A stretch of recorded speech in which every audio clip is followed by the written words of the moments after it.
मित्रों नमस्कार। मैं विनय त्रिपाठी आप सबका इस चलचित्र में स्वागत करता हूं और इस चलचित्र का जो विषय है वह बहुत महत्वपूर्ण है और इसका शीर्षक मैंने बहुत प्रचलित एक कथा और हिंदी के बहुत बड़े साहित्यकार, आरंभिक साहित्यकार हिंदी साहित्य के भारतेंदु हरिश्चंद्र, जिनके नाम से हिंदी साहित्य में एक कालखंड चलता है, उनके नाटक से लिया है। अंधेर नगरी उनका जो नाटक वो बहुत ही महत्वपूर्ण है और वह अंग्रेजों के शासनकाल के समय के लिए था और जो उसका कथानक है, जो उसकी प्रचलित पंक्तियां हैं, अंधेर नगरी चौपट राजा, टके शेर भाजी टके शेर खाजा। तो यह जो अंधेर नगरी है, यह अंधेर नगरी कहाँ की नगरी है और यह जो चौपट राजा हैं ये वे कहाँ के राजा हैं और वह कौन सा प्रदेश है, कौन सा क्षेत्र है, कौन सा देश है, कौन सा भूखंड है जहां भाजी और खाजा दोनों टके शेर बिकते हैं, यानी जो मूल्यवान चीजें हैं और जो बहुत कम मूल्य वाली चीजें हैं वो एक ही भाव बिकती हैं। तो यह एक बहुत ही मर्म का वक्तव्य है और ये कथानक है जो विसंगतिपूर्ण शासन व्यवस्था पर एक करारी चोट करता है। और मित्रों, मैं इस नाटक को, इस कथानक को एक जो वर्तमान समय में शासन संचालन की एक महत्वपूर्ण कुंजी बन गई है व्यवस्था, उस व्यवस्था के संदर्भ में व्याख्यात कर रहा हूं और वह व्यवस्था है आरक्षण व्यवस्था। तो मित्रों, आरक्षण व्यवस्था ने बुद्धिमानों और जो कहें बुद्धिहीनों, दोनों को एक धरातल पर तो क्या कहें, बुद्धिहीनों को ऊपर कर दिया है और बुद्धिमानों को नीचे कर दिया है। यानी एक अंधेर नगरी में तो एक व्यवस्था थी जिसमें टके शेर खाजा और टके शेर भाजी था, टके शेर भाजी टके शेर खाजा था और दोनों बराबर कीमत पर बिकते थे। लेकिन अगर आरक्षण के संदर्भ में देखें, इसके लिए किसी पार्टी की बात नहीं है, कोई पार्टी के लोग अगर सुने और अपने ऊपर लें तो ना लें, क्योंकि सत्ता में मेरी उम्र जो है मैं देख ही रहा हूं, कई अनेक दलों की सरकारें रही हैं, लेकिन वो आरक्षण व्यवस्था जो है वो अपनाती रही हैं। तो अंधेर नगरी और चौपट राजा, मतलब चौपट राजा सभी में और सभी का अंधेर नगरी और सभी की वो रीतियां नीतियां, जिन्होंने जो बुद्धिमान लोग हैं उनको और जो बुद्धिहीन लोग हैं उनको, दोनों को एक समान धरातल पर, तो क्या कहें, समान धरातल पर तो अंधेर नगरी में रखा जाता था, लेकिन यहाँ तो अंधेर नगरी से भी गैबीती नगरी हो गई कि जिसमें आप जो बुद्धिमान लोग हैं उनको नीचे कर देते हो और बुद्धिहीन लोगों को ऊपर ले आते हो। और जिसे कहते हैं ना कि पद प्रतिष्ठा में आपने जिन बच्चों का, जिन लोगों का, जिन युवाओं का जो अच्छा बौद्धिक प्रदर्शन है उनको आपने नौकरी में लिया नहीं और जिन बच्चों का कमतर या न्यूनतम प्रदर्शन है उनको आपने नौकरी में स्थान दे दिया।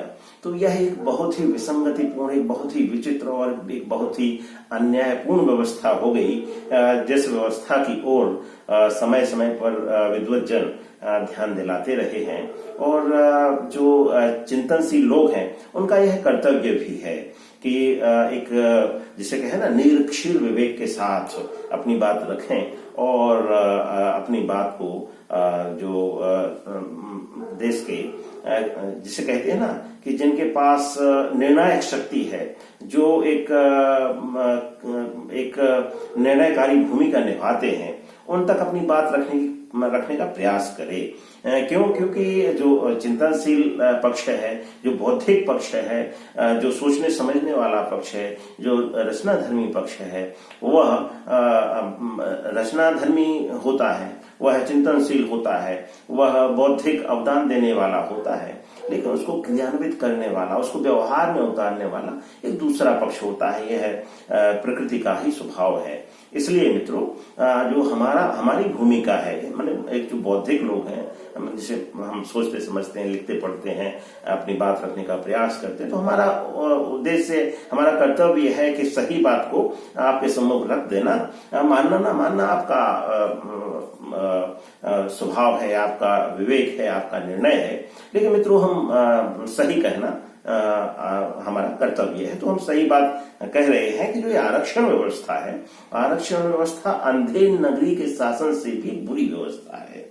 ये गर्हित व्यवस्था है, एक ऐसी व्यवस्था है जिस व्यवस्था में जो अंधे नगरी के हालात थे, जो स्थितियां थी, उन स्थितियों से भी एक बदतर स्थिति में जो देश का परिदृश्य है वो चला जाने वाला है। क्यों? क्योंकि जो राजनीतिक नेतृत्व होता है, राजनीतिक नेतृत्व तो जैसे कहते हैं कि देश में जो लोकतांत्रिक व्यवस्था है, 5 साल में चुनाव होते हैं और चुनाव के बाद एक सरकार चुनी जाती है, वो अपना शासन चलाती है।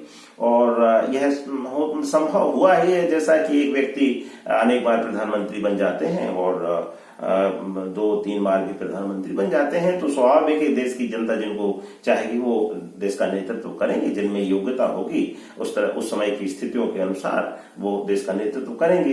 तो किया ही है ऐसा। लेकिन जो नेतृत्व का एक जो कर्तव्य होना उचित था, वो कर्तव्य विशेष रूप से अभी जो दिखाई देता है परिदृश्य में, वो दिखाई नहीं दिया है, वह दृढ़ इच्छा शक्ति दिखाई नहीं दी है। क्यों मित्रों? क्योंकि यह जो भारत है, यह भारत का स्वभाव नहीं है कि वह मेधा के साथ अन्याय करे, वह प्रतिभा के साथ अन्याय करे। और मुझे तो ऐसा लगता है कि किसी भी विवेकशील समाज का, किसी भी विवेकशील राष्ट्र का, किसी भी प्रतिभा संपन्न राष्ट्र का ऐसा स्वभाव होता ही नहीं है कि वह बुद्धिमानों की उपेक्षा करे और जो बुद्धिहीन है उनको निर्णय की शक्ति दे, पद दे, प्रतिष्ठा दे और तमाम बातों से उसे संपन्न करे। क्यों? क्योंकि जो देश और समाज को आप किस तरह का बनाना चाहते हैं, उसे किस तरह का रूप देना चाहते हैं, उस व्यवस्था को किस तरह चलाना चाहते हैं, इन सब बातों के लिए यह आवश्यक है कि जो समाज की व्यवस्था को संभालने वाली विभूतियां हैं वो प्रतिभा संपन्न हो, वो देश की श्रेष्ठतम विभूतियां हो। तो यह आवश्यक है और इसलिए यह आवश्यक है कि आप जो आपसे तात्पर्य क्या है कि वे विभूतियां जो देश का विधायन बनाती हैं, जो विधायिका शक्ति जिनमें संपन्न है, और वे शक्तियां जिनमें कार्यपालन की शक्ति संपन्न है, और वे शक्तियां जो न्याय व्यवस्था को देखती हैं, एक मिलके एक ऐसा निर्णय लें कि जिससे इस आरक्षण व्यवस्था के स्थान पर, जिसे कहते हैं ना आरक्षण, क्यों आरक्षण सामाजिक न्याय के लिए ये तर्क दिया जाता है, सामाजिक न्याय के लिए।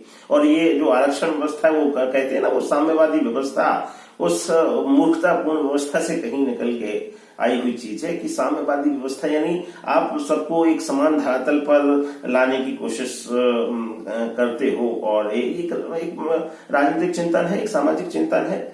लेकिन यह संभव व्यवहार में नहीं है कि आप एक सबको समान धरातल पर लाके प्रतिष्ठित कर दो, इसलिए क्योंकि यह प्रकृति का स्वभाव नहीं है।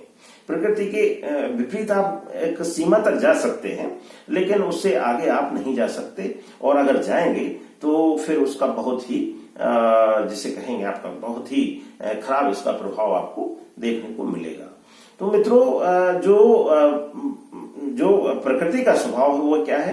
प्रकृति मेधा के साथ न्याय करती है, और प्रकृति का जो अपना एक चरित्र है, वो चरित्र है कि वो श्रेष्ठतम को आगे बढ़ाती है ना।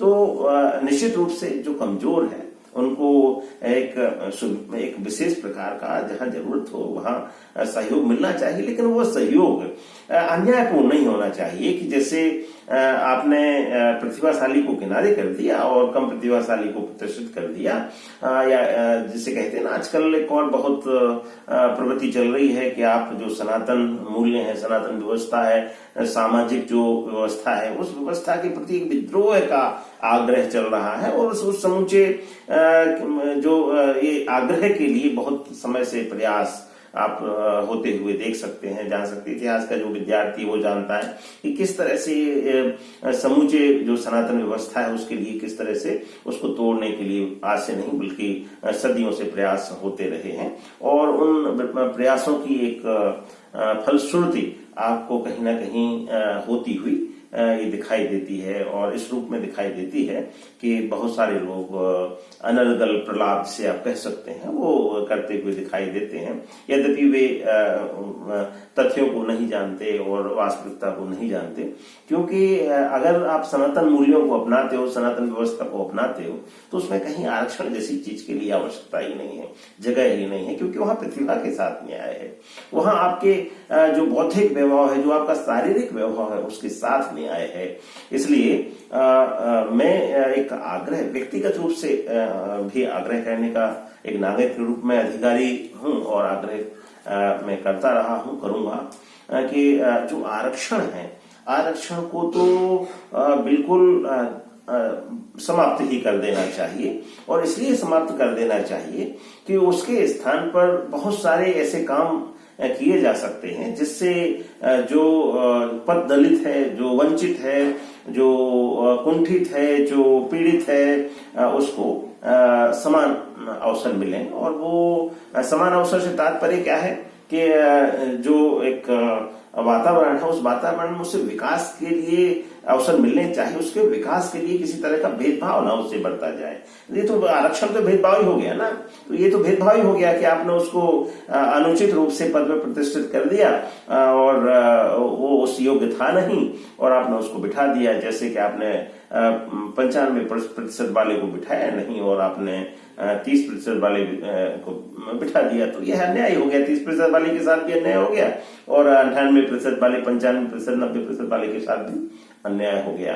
तो यह अन्याय की व्यवस्था दूर होना चाहिए, न केवल नई नियुक्तियों में, यद्यपि पदोन्नतियों में भी इस तरह की व्यवस्था नहीं अपनाई जानी चाहिए, क्योंकि यह राष्ट्र के साथ घात है।